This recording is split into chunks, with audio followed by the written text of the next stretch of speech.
Mən bugün yenə sizlərlə sağlamlıqdan danışmaq istəyirəm. Mövzumuz isə əsəb nevroloji xəstəliklər. Günü-gündən artır, müalicəsi yoxdur. Mən həkim deyiləm, psixoloq deyiləm, psixiatr deyiləm.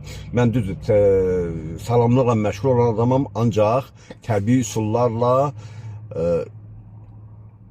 ata-baba yolu, yəni deyiləndə Türkiyə çarə yollardır. Bəli, mənə də müraciət edənlər çoxdur. Bu xəstəliklər demək olar ki, müalicə olunmur.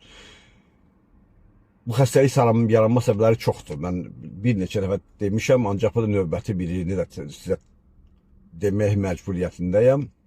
Bəzən insanlar yaxınlardan, ətrafından, dost tanışlarından, qohum qardaş və bacılarından çox şikayətçi olurlar.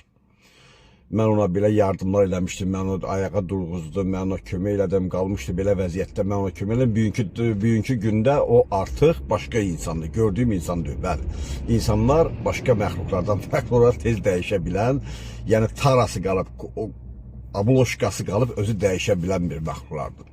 Məsələn, təsəvvür edin ki, siz dost dediniz, qardaş dediniz, sirdaş dediniz, yaxın əqraba bildiyiniz adamlar qoyub getdiniz, məsələn, bir kola butulkası var, elə ki, içi dolu kolanı qoyubmusunuz bir yerdə, müəyyən müddətdən sonra o soyuq vəziyyətdə qoymuşsunuz, indi gəlmişsiniz ki, soyuducu işləmir, həmin o soyuducudakı kola, badamlı və yaxud digər şirə həm rəngi dəyişilib, həm də tamı dəyişilib. Yəni, vaxtı keçib.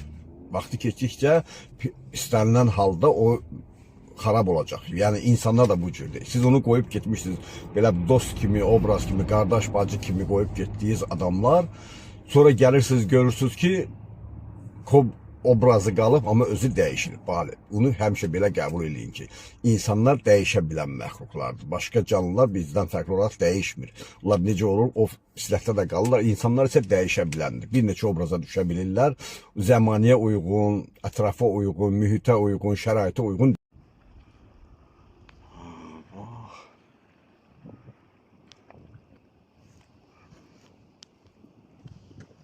Əslində köy daşları olublar, hamısı parçalanıb.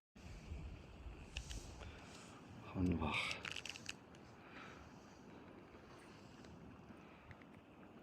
O daşdan